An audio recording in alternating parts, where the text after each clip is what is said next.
Todd, Yes. Joey, Nice to meet you, grateful for your man. time. Yeah. So you have this dream recovery thing, and that's what everybody knows. That's what everybody sees. But who was the Todd before that?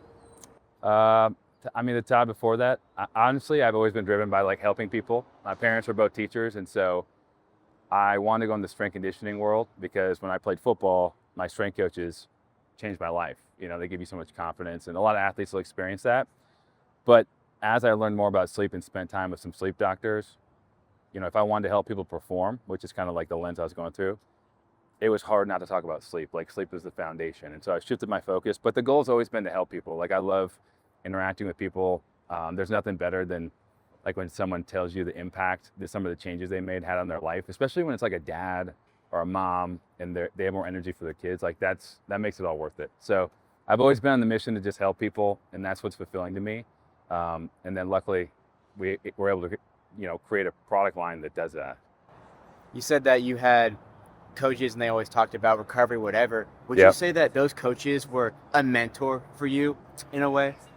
Yes, but honestly, you know, for a while, like finding a mentor was kind of hard for me because, like, if I have a flaw, it's not asking for help. And so, you know, as much as coaches are a mentor, I think it's a little bit different of a relationship. I think a mentor for me is someone that you feel really comfortable going to with any problem. And I think with a coach, you almost like you don't want to put it all out there. And so I found mentors later in life that have been amazing. And you know, when I look at my entire life, when I've found mentors and people I really trust and I know care about me, it's really allowed me, like the trajectory of what's happened in my life has gone up exponentially, because I feel like sometimes you just need someone in your corner telling you to go after it. And like that confidence is more powerful than any information out there.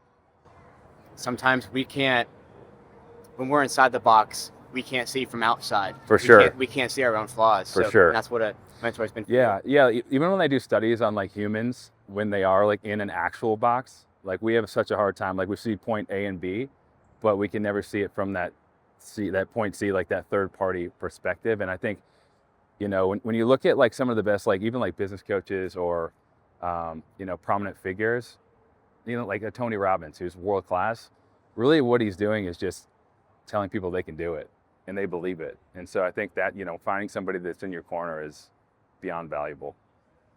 Maybe there's people who are hard-headed, who you can tell them, hey, this is what the outside of the box looks like, but they can't, they're hard-headed, they can't comprehend that. So Yeah. you can't change those people, or can you? I think they change through experience. You know, I think that, you know, when you look at the path to success, you know, everyone talks about it not being linear, right? Like it's up and down and all over like the stock market, but I tend to disagree with that. I think that it's like a step-by-step process. Some of those downfalls, like some of those things that feel like a huge dip in your life, that's just a step. And so like that is the next step. Whether it feels good or not is irrelevant. And so I think sometimes you do need to get hit over the head to realize, you know, to give you some humility, realize you need to make changes. And I think through experience, like one way or the other, eventually you either make changes or you don't. But, you know, there are people that, yeah, most people I think don't respond well just to you telling them what to do. I think people have to feel it, experience it, learn from experience, and hopefully there's some guidance along the way that can save you from some pain and suffering. But for the most part, I think, you know, experience to learn, or like learning through experience is the best way to go. I couldn't agree more. That's like with starting a business. It's like just start it, because you're going to learn so much more just, you know, grinding through it than trying to figure it out on paper. I feel like because you can't, again, you can't tell somebody they're wrong. I can look back at this interview and, okay, this part was bad, this part was bad, this part was bad. Yeah. And I know to fix it. But if you don't know it's a problem, you can't fix the problem. Yeah. I mean, bringing awareness to something is 99% of the solution, right? Without awareness, you don't even know there needs to be a solution. And so I think in business, that's why it's always like, you know, there's the reflection piece. I think people are always focused on going forward in their life too. Like you're always focused on where am I going? How am I getting there? But I think doing reflection and figuring out what those places are, or trying to open up your blind spots, like using resources, talking to different people is an absolute asset. And I think it's probably the thing people don't do enough, especially in the personal life. I think when you look back, it's like, you know, and you start to think about what's actually valuable for you, sometimes you don't reassess if you're making those things happen. Sometimes you just assess the money or the business side, but like, are you fulfilled as a human being? And I think reflecting on that is super powerful. You say that your whole thing is about helping people. Is that just in the sleep, the recovery, or is No. that other avenues? No, I mean, honestly, it applies to anything. You know, I'm somebody, hopefully I pride myself on like, if my friends or somebody needs something or can connect somebody, I'll do my best to help anybody at any time. And so, you know, sometimes those opportunities present themselves more often, but I try to be as helpful as I can possibly be, because I firmly believe it always comes back full circle. That's interesting to me, because that's not linear. I don't do good things with the expectation that I'm going to get something back, but it's almost like, okay, I helped 1,000 people, and so now this specific thing is going to happen to me. You know good's going to come with it, but you don't know exactly what exactly when. So I just think that I think energy attracts energy, or like positive energy attracts positive energy. So I do think if you're making the world a better place, good things tend to happen for you. But I don't think having an expectation, like I think we're doing that, like there's zero expectation, but the more I've helped just from observing, the more good things that happen. And so I also think people are innately good. You know, when I see someone, I'm always super optimistic. I think nobody wants to be a bad person. I think people just have different situations and perspectives, but for the most part, I think everyone does want to help each other. I think humans in general are just kind. Like, I think they're kind souls. And so when you're able to help, I think it just lifts everybody up. I agree with you, because there's no other feeling than helping somebody else. Yeah, it's better than even like when something really great happens to you and someone helps you.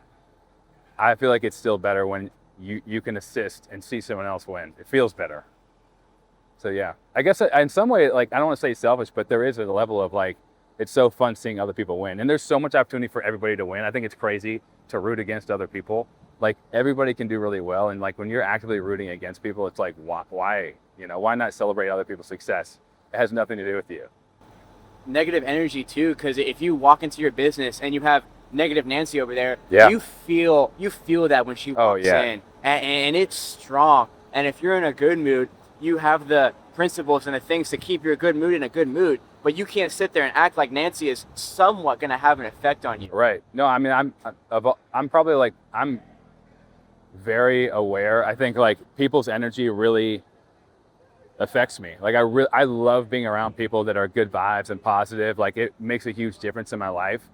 And I think even when hiring people or putting a team together, like, I'll hire energy over abilities any day. Like, people can learn anything, especially in this day and age. Like, you can learn literally anything if you care and you have a positive attitude. So I'm so much more about the person and what they stand for and like what kind of energy they bring to a team than what they can do. Because if they're able, they can learn whatever we need. How is that vetting process? Because I could pull up to an interview and act. I can put on a certain character or facade and pretend that I'm grateful or whatever. But 6 months down the road, I'm a completely different person. How do you find that out in the first few minutes? Honestly, you know, most of our team were people that I knew prior, or friends of friends, or things like people who we were able to spend time with before even approaching them about working. Like, people who love what we're doing, they love the product. We know them. We have relationships with them outside of the business world, and that's been everyone that we've brought on. There hasn't been anyone that we've cold interviewed. And so I think you're exactly right. Like, I think it's important to really know the person beyond the interview. And sometimes that takes more time, and sometimes you have to be patient. And I think sometimes you end up hiring for the person rather than for the position, right? Like, you're actually hiring because like I want this person to be part of our team. I know they're going to be a huge value, rather than we need to fill this role. But if you fill an entire team of those people as the business evolves, like, you're going to have such great people to fill those roles. I think you'll end up in a way better place. So it's like, if someone's amazing and comes along, like, we'll probably find a place for them, because we know they're just going to lift the business up and the people up, right? When you have a team that's on fire, that's caring about what they're doing, you're pretty much unstoppable in whatever you're trying to do. So I agree. So maybe it's not exactly what you said, but basically hire friends or people you already know who have that positive attitude rather than somebody who doesn't. But I've heard you shouldn't necessarily hire your friends. You know, people say that, but I've been, before this with the strength and conditioning world and training, I've had a lot of people that are friends. And I think when someone has like high integrity, who they are, what they stand for, switch spots. You were talking about integrity?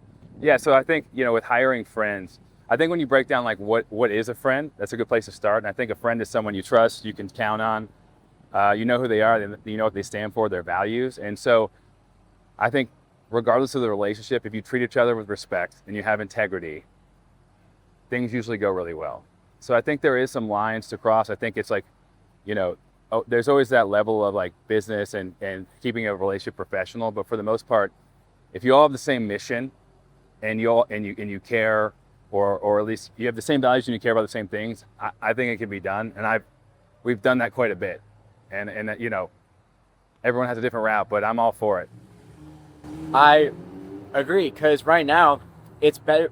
We're a team of 3 or 4 killers rather than a team of 10 just regular people. Yeah. And the team of 4 killers that we have is gonna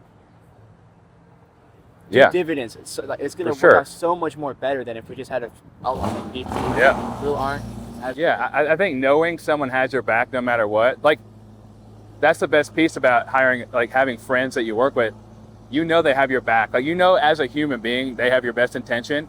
So in a business setting, knowing that, like when people are having conversations, when you have each other's back and like you are looking out for each other as human beings, I think it gives you the freedom to like run at a really fast pace. You're not worried about what's being said. And I think in big corporations there's so much wasted energy on internal communications, internal conflict. And it's like, if you have everyone's best intentions, the business and as humans, you don't worry about that stuff. Like, whatever they're saying or decisions are being made, they're not going to impact you in a negative way because you all have the same mission. Hard to do at scale, but I think, you cling on to it as much as you can as you go. Now, I could talk about that all day, but I kind of want to pivot about your company. Yeah. And it's fascinating to me. Right now, we have a content agency and we just pick up a camera and film, but with you, it's trial and error. Okay, this didn't work. Why did it not work? Gotta fix it, gotta change it. Repetitions, failure. Yeah. And now you're at where you're at. Yeah. How has that built your character? I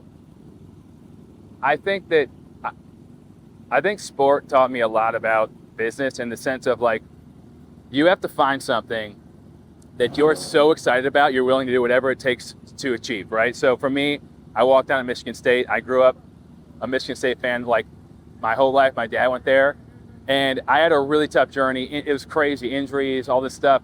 But the goal was so exciting to me that it didn't even feel like I was like being that gritty or persevering, because it brought such energy to my life. And I think business is the same way. It's like when you have this goal, you have something you believe in, you have the people around you that are bringing you life. You're so excited about achieving that goal. When you hit those speed bumps, like it's not a question of like getting knocked down. You just are like, all right, how do we get through this? It's exciting because you're going to get there. You have the right people. You can figure it out. And the thought of achieving what you're going after supersedes any of the negative feelings from the little failures along the way. Like, as long as it's not catastrophic, I think you blow right through those, and it just feels like a part of the journey rather than a huge failure. So I think it's the hardest piece is like finding what you really care about, what you really believe in. And once you find that, what you probably feel, like you're willing to do whatever it takes to be successful. I just have 2 more questions for you.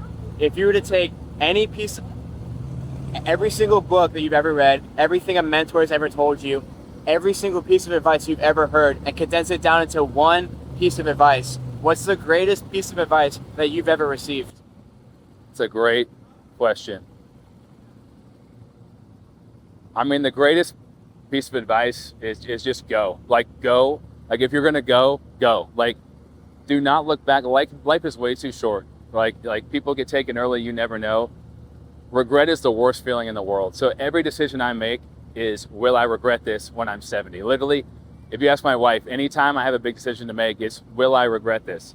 And so I think like there's so many people that are nervous about what people are going to say, or they're nervous to start, or there's just uncertainty. If you go and give it 100%, even if it fails, you will not regret doing it. And I think if I could have hit the gas earlier, I would have. So wherever you're at, like, hit the gas in whatever you're thinking about. Yeah. So Todd, obviously, if I'm asking you these kind of questions, give me this kind of wisdom, I know a thing or two about business and success. So now I want to provide value to you. Okay. I want you to ask me a question now. Whatever's on your mind, I want you to ask me a question. Okay. I would say, in your business, what do you think the biggest thing is that you're avoiding that would change the trajectory of your business in the future? My podcast or the business with me and Blake? The business. In your life. In my life? Like, what do you think that the glaring thing is that objectively from that third party, like what would they say is the thing that you need to attack that you're not currently attacking? From my perspective, we're caught up, but not caught up enough to that we're so caught up that now we can try different things. We're a few videos ahead for our clients, but we're not like 10, 20 videos ahead. And when we're 10, 20 videos ahead, now we can try different things. And now we have 20 days to experiment, to do this, do that, whatever it may look like. Yeah. So what do you think's been stopping you from like addressing that or like attacking that? I know I'm not working hard enough. I can say that, unfortunately, confidently, I'm working, but 5 minutes on Instagram here or whatever it may look like, it adds up, it compounds, and that 5 minutes a day, that becomes what, like 2 hours a month, just on paper. So that's 2 hours that I'm not, and that's just 2 hours a month and I'm not doing anything. And I know I could going to the fridge to eat oatmeal. Maybe I could be eating my oatmeal faster at work. Whatever it looks like, I know it's for me. I could be working harder, and then that probably can. That output would be, okay, that's 4 more YouTube videos a month that I could be making for my clients that I'm not, because I'm 5 minutes here, 5 minutes there. And those 4 YouTube videos a month gives me 4 less YouTube videos that I have to worry about for the month. So now I have that much more time to experiment with this. Okay, let me try this in my intros. Let me try that. Let me learn YouTube. So what's been, and I guess I'll ask you a positive one, what's been the most transformational decision you've made in the business world, like for you, in a positive way? I would say Blake. I met Blake in November. I knew Blake was somebody when the second I met him, I shook his hand. He asked me what I do. Oh, I do content about anger. Is it monetized? So I already knew, okay, Blake is somebody asking me these kind of questions, trying to figure me out. And he was always in the back burner. I was a dishwasher in a restaurant for almost 3 years. But Todd, I listened to, over the 2 years of me being a dishwasher, I listened to 35,000 minutes of podcasts because I wanted to grow. That was about November. February, I wanted more hours at my job, went to Cheesecake Factory, worked there 1 day, Todd. I hated it. I called Blake. Blake, I don't know what I can do. I don't know how I can pick up a camera, edit a video. I don't know what I can do for you, Blake. But I want this window of opportunity, Todd. Yeah. This door is only open a crack. But Todd, I see that crack in that door. And I see Blake on the other side of the crack. And I'm like, Blake, I want to get through this crack. Like I'm steamrolling through this crack in this door, Blake. And I did, and now we're here. Look at where it brought me. That's sick, man. So I'm excited to see the next 5 years. Oh yeah, the growth in the past 3 months has been crazy. Just imagine. Because I started with Blake in February. That was 3 months ago. Yeah. It's barely been 3 months. Just imagine in 5 years. It's gonna get crazy. I can only imagine. It's exciting. Todd. Yeah, man. Very grateful Appreciate it, for your man. time. It was Thank awesome. you, man. Incredible talk. Cars were loud, but the vibes were good.